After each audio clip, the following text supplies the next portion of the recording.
My name is Zach Bush. I'm a 3D artist, specifically 3D environmental design.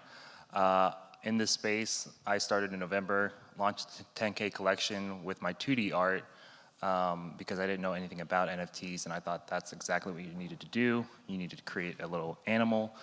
So I did that, but then moving forward, just being a more hyper-realistic 2D artist and then also 3D artist, I wanted to branch out, and then I started creating people's avatar in 3D for them.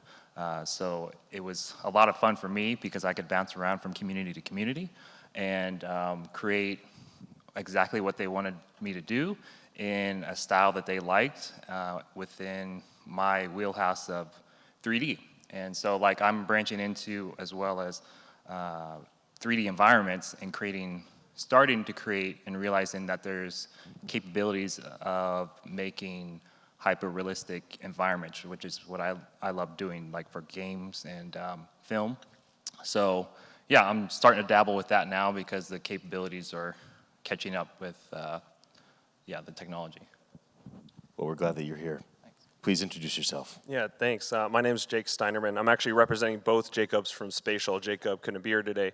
I'm currently the director of community at Spatial. I've been working in the augmented and virtual reality field for about 10 years now. And at Spatial, I'm leading a community of creators, hundreds of thousands of creators, both who are minting NFTs and those who are not, that are discovering Web3. So we kind of consider ourselves more of a Web 2.5 kind of company, in the sense that you can access the metaverse both with a Google account or with a MetaMask account, and really enabling any creator to build their vision and their worlds, create NFT galleries, take their 3D work, like the ones that you're working on, Zach, and bring them to the masses on web, VR, and mobile, so make it really accessible, really open and really interoperable, and then also be able to represent yourself as you want to be seen with very customizable avatars. So it's just a really incredible community of these creators who are building these worlds, but also meeting and connecting with one another and learning from one another and really building Web3. They're the architects of Web3, and kind of we're learning from each other as we go. So we have a real community of practice and community of learning, a supportive community that's really, really incredible. So super proud to be part of it. Awesome. Please introduce yourself, my friend. Yeah, thank you so much. My name is Justin Melillo. I'm actually the co-founder and CEO of Mona. Mona is a Web3 metaverse world building platform and network built for creators by creators. My personal background, I'm actually a 3D AR VR artist, have been for over 10 years, worked at DreamWorks Animation, Magic Leap, and started Mona last year with my best friend, Matt Hurl. We go way back, actually went to art school here in New York. So it's so exciting to be back here and be on stage with these folks here. A little bit about Mona, we're actually making it super easy and free for any creator to build, mint, and sell a high-quality virtual world as an NFT. So we don't sell land, we don't sell tokens. It's totally free for any creator to build and tokenize their actual 3D assets and their environments that they're building. And for artists like Zach to actually be able to display their work at the highest quality, all accessible in the web browser. And since our launch in October of last year, we've onboarded thousands of creators and have helped creators make over $500,000 selling these virtual worlds. So I'm really excited to be here today to talk about the rise of the metaverse architect. Well, we're happy to hear about what you guys are going to share. Let's start with kids, if we can. Because oftentimes when we talk about us as 3D architects, as metaverse architects, as AR, VR, becomes real heady, real nerdy, real adult, and let's start with children. So I have two boys. My boys are 9 and 13 years old. So I would say that the amount of time that they've invested into building and architecting worlds in Roblox and Minecraft is incredible. Our family is a family of builders. And so it's been really amazing to see my two boys architect more digital square footage than my family's been able to do in 50 years of building custom homes and things of that nature. So for one, just the speed by which a child can build is incredible. However, I met Sebastian with Sandbox in 2018 or 19, and I'm telling my boys, like, you keep building this for Microsoft, boys. Like, you got to build this for yourself, right? And I try to bring it. Okay, let's try Decentraland. Okay, let's try Uplift, right? And so I try to get my boys like engaged. And what happens oftentimes today is they hit some sort of wall, and the friction by which they are going to architect for themselves and their friends and their community, and the benefits that they believe don't matter when it comes to just the speed and the usability and the ease of being able to do that with their friends and be able to chat on Discord. Okay, so I'm setting the tone for where kids are at, assuming that my kids represent some part of kind of this first world child culture that we're trying to woo and draw, not to wait until they finish art school and start becoming digital architects when they're in their 20s, but to say, no, you already are a digital architect. Here's some opportunities to maybe do it different. So we'll come back to kind of the big boy talk in a moment and what the women and the men are building in careers, but let's just talk children for a moment. Are any of the three of you fathers? Yeah. Yeah? One. No. Okay. So why don't we start, Zach, why don't we start with you? You're a dad, so maybe this, you thought a bit more about it just because of the responsibility of being a father. So where are kids at right now with the opportunity to be a 3D architect? And how would you counsel myself, a parent? How would you say, hey, consider this for your children to investigate? And then maybe I'd like to still get your guys' opinion, even though you guys are yet to be fathers. I have the mind of a child. So I can Oh, nice. I act like a child. So, together, we're just having fun up here. Go ahead. Yeah, I have a 2, a 4, and an 8-year-old. And my 8-year-old is all about building worlds in Minecraft. We started with Legos.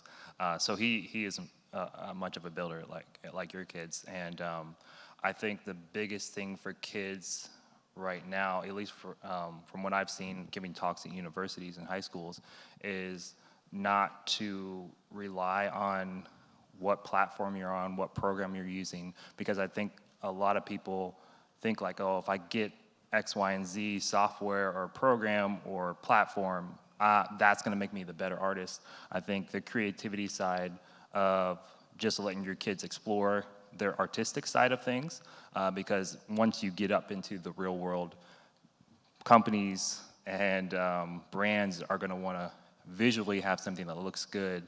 And I think that's where NFTs are gonna, just like the space is gonna have to go, especially when the real, like more of the world gets eyes on us. Is it easy to commercialize? And usually most of it is all about the visuals when it goes to the masses.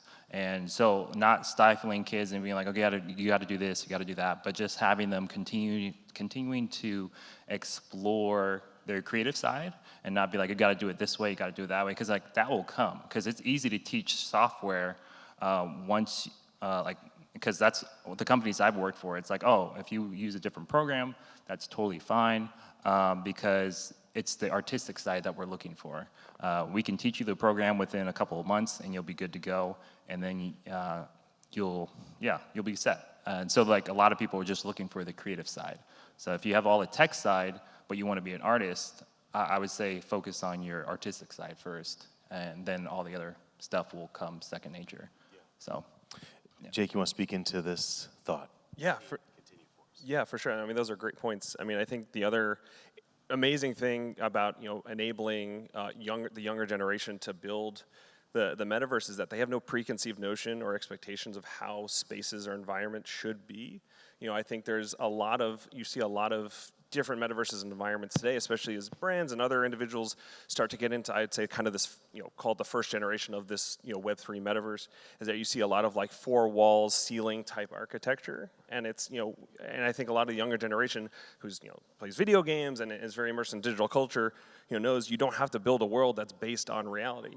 You can fly, you can teleport anywhere and all these things. So we shouldn't, I think they realize, and we'll see this more and more, kind of challenging the notion of what architecture can be, especially as more and more people live and breathe and transact in these virtual worlds. I mean, as an example, we had an event in our platform. We held a movie premiere, actually about the GameStop stock last year, that was held on the moon. Like in a movie theater where all the seats in the theater were Lamborghinis, and it was just like, and you can see there was a like GameStop store on the moon. It was just kind of like, something that you obviously couldn't do in the real world, but I think we're seeing that more and more, especially as there are tools out there, and to your point, like the tool doesn't matter, it's their creativity, but there's more and more tools out there that are enabling younger generation to build without having to be technical. There's a platform called Archeo that you can build just in VR. You don't have to code anything. You just use your hands and you can construct these entire worlds, in minutes or hours, and then invite your friends, in a matter of minutes as well. So obviously, as those tools get better and better, and I think as this younger generation grows up with no preconceived notions of what virtual worlds can be, it's going to be a really exciting place, in the next couple of years. Love to hear your thoughts on this, Justin. Yeah, well, while I'm not a father currently, drawing from my past experience of being a kid, I remember growing up, really loved playing with blocks, playing with Legos, playing with action figures, and constructing all sorts of environments and settings for these different sort of things to happen, right? And I think that sort of like childlike creativity, or like with Zach's kids, like, really dedicating time and resources to helping to foster that. Kids just want to play. They're not thinking of like all the big like real world problems that we all have to deal with on a day-to-day basis. And so I think that's why, you kind of see all these really exciting things happening on a platform like Roblox or Minecraft, or even on Fortnite, where you have younger kids, through Fortnite as an amazing creator mode where kids can actually just go in and with little to no 3D knowledge can start like building these crazy like scenes that they can then invite their friends to play with them in. So, I think there is definitely something to be said about being able to create tools that make it really easy for kids to continue to create in a 3D in a virtual setting. And, I think up until this point, Web 2 companies and, centralized corporations have done a really great job of monetizing that, through something like Roblox and Minecraft.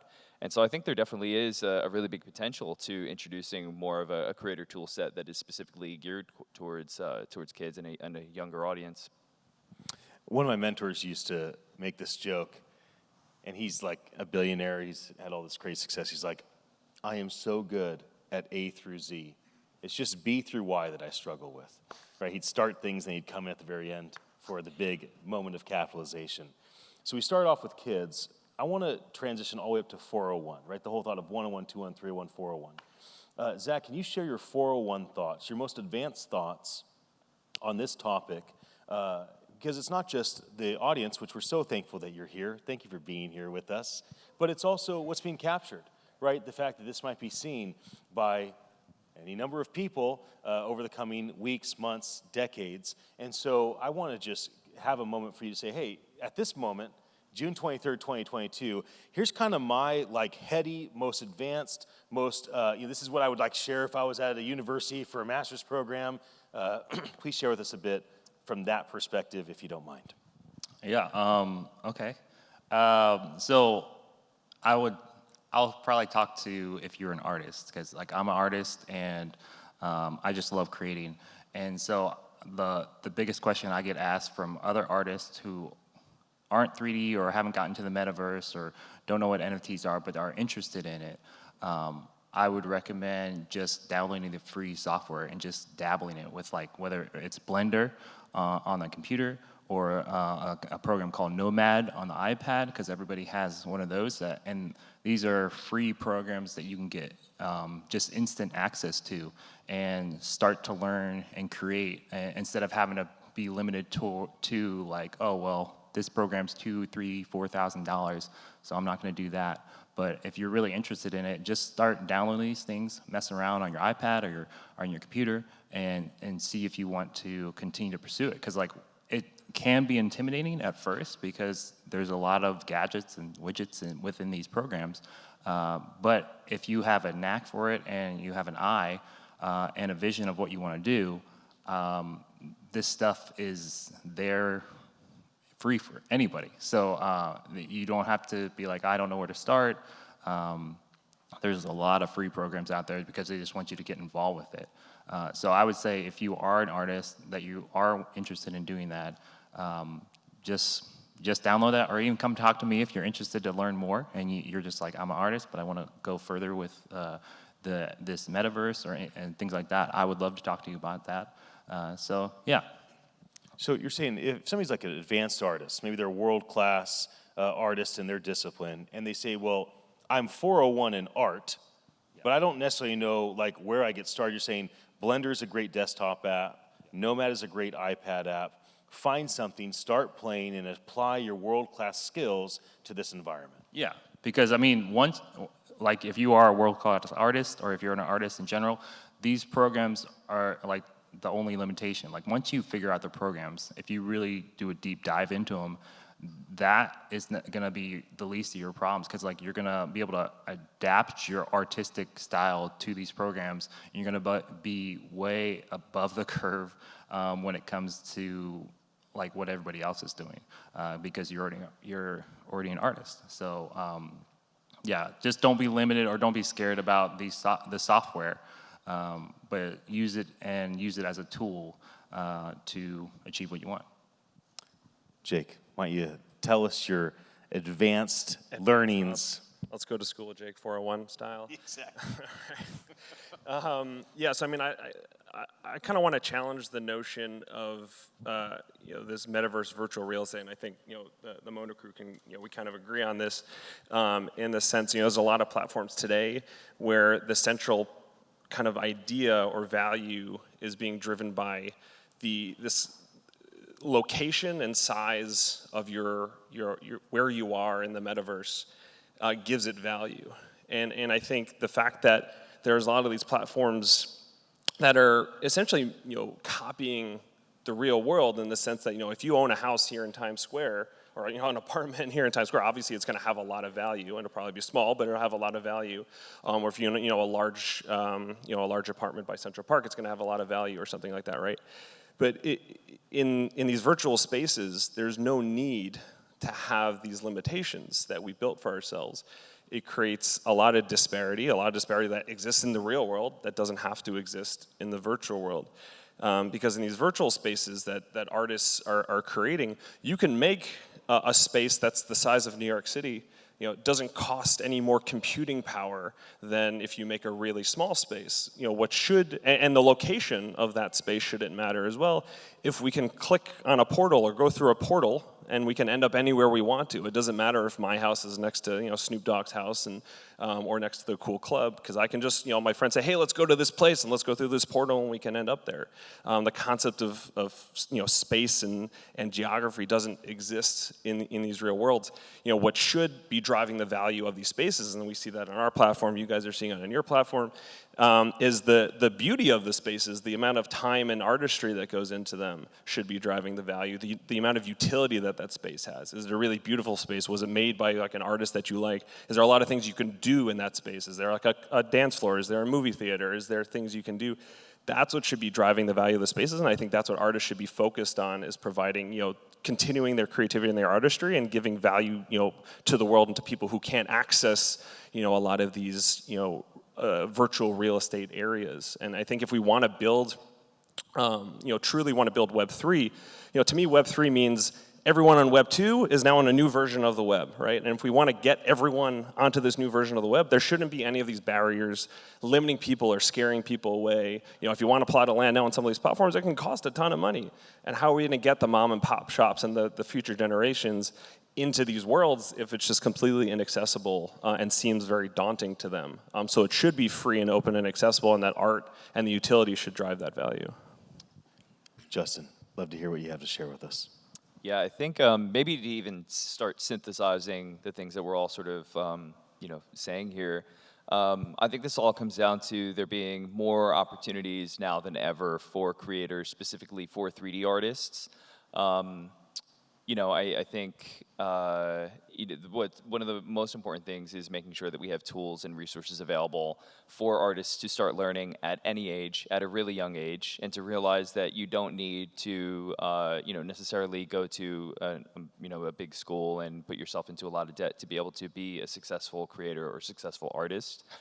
I think Web3 and NFTs have really leveled the playing field in that aspect and have given rise to more independent creators in that sense, where you're able to cut out the middlemen and creators who traditionally would have had to have done a ton of years at school or gone to work at a studio and be sort of a freelancer and live and die by whether or not their contract is going to get paid. A lot of that has gone out the door, at least with a lot of my friends and peers who are now making a full-time living in NFTs. And bringing it back to this idea of metaverse world building, as Jake said, platforms up until this point, if you're considering building for the metaverse, there's been a huge barrier to entry. You're having to purchase a plot of land, which now costs thousands of dollars, or you have to buy tokens or some sort of access card.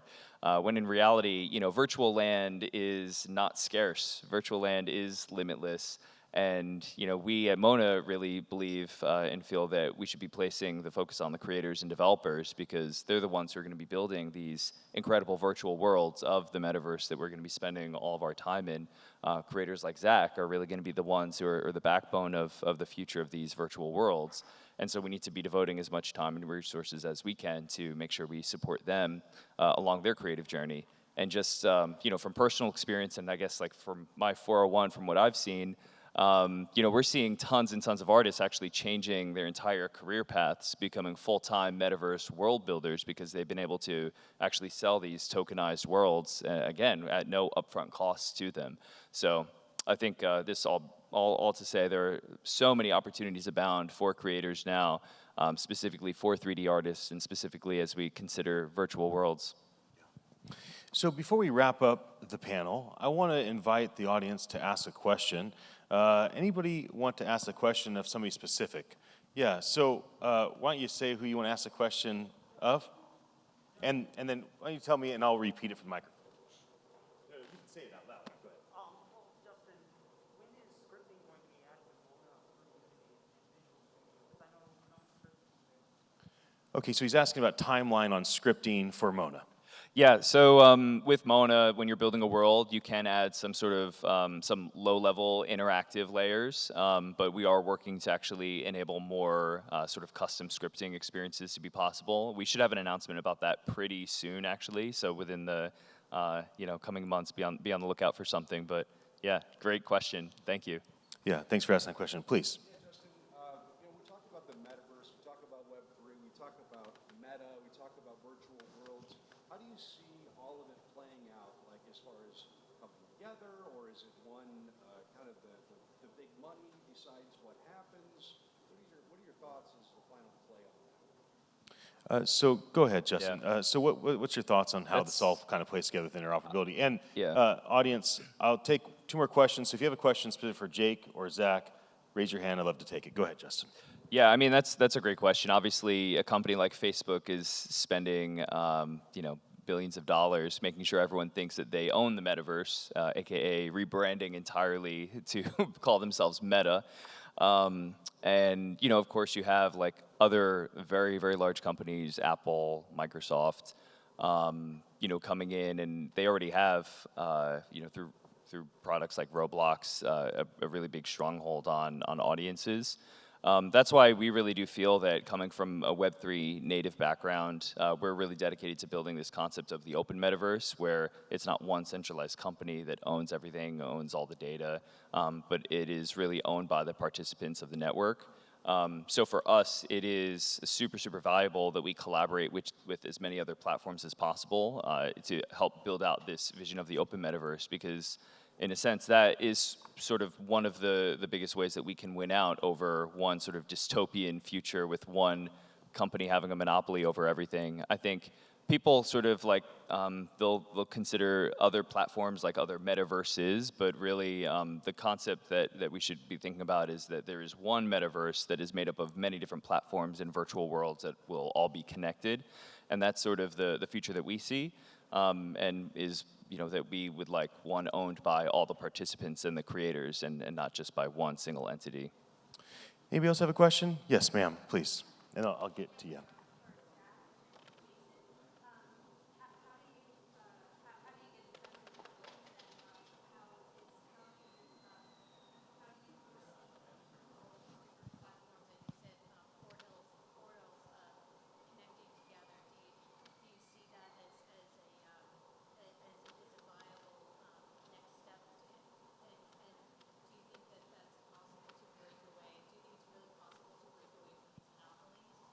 So, Jake, why don't you answer that? So the question in summary is, there's all these monopolies, and how are things going to be broken away? How's there going to be both interoperability and decentralization? So why don't you give your take on that? Sure. Yeah. I mean, I think that's really important. I know we've talked about it a lot, and I kind of just want to continue that point on interoperability. I don't think either of us are trying to build the metaverse. I think that would be like both of us trying to admit we're trying to build the internet, which we both realize would be completely insane to try and do it and unachievable. But I think it's really important because I think people come to these different platforms for different reasons, and I think as more platforms become accessible on the web, I mean, we both work on the web, and Meta's been talking about their Horizon working on the web and stuff like that. That's going to be the gateway to, I think, having more accessibility. But I think you're also seeing, the need for standards to be built. It was just announced this week that many of the leading tech companies, Meta, Microsoft, et cetera, have started to put together a collaborative to start to build out standards for the metaverse, and I think that's going to be really important. That's something that we work on all the time. We're talking with we talk all the time with a lot of different groups about doing that because we realize that it's we're not going to be able to build this on our own. No one's going to be able to build this on our own. We just want to build these set of interconnected worlds that can operate with one another, and there's going to be different layers that that exist. That work across different platforms, whether that's at a deeper level with 3D file types and what can work across platform and across device, or whether it's at the avatar level, so you can or of course at the NFT level, right? That's where the real value I think for NFTs comes in, is the fact that you own this content and you can take it with you to any other platform. When you come to Spatial, when you come to Money, you're not minting on our platforms. You're minting, of course, on the blockchain, and you can access that content on other platforms as well. So I think that's where the real power to creators and collectors comes in, is how you're going to be able to access that content no matter what platform you want to take that to. Thank you, Jake. We'll take one last question. Go ahead.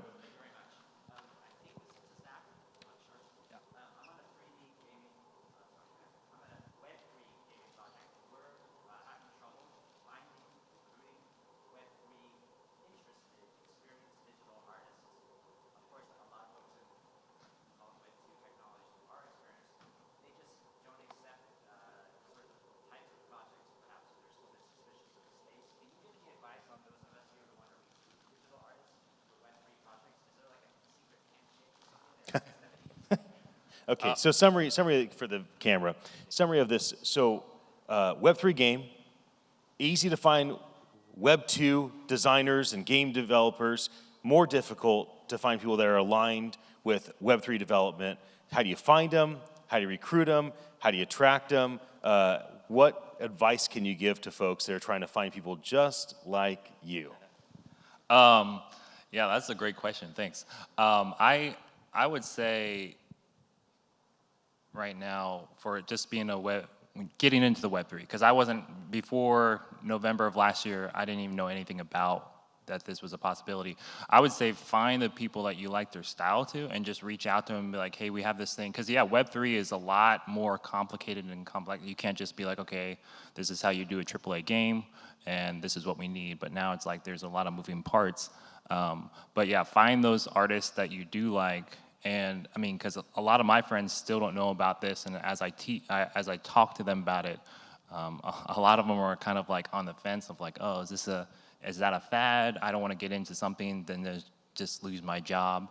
I want security and stuff. But I would say if you're interested in an artist, just reach out to them. Try to explain it like as you were to a 5-year-old, because when I was somebody told me about it, I was like, is this a scam? Just being real. But just as I started to learn about it, I was like, oh, this is really cool. And that's when I took the leap of faith and stepped out and like left my job and started doing this full time.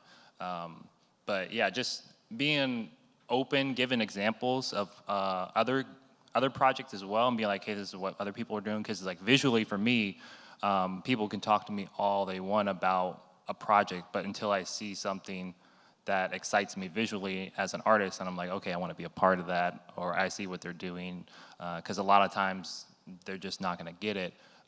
But yeah, just reaching out to them and just explaining like, hey, this is what we do. Maybe here's some visuals of what we plan on doing, and then go from there. I would say, because that's kind of what helps me the best.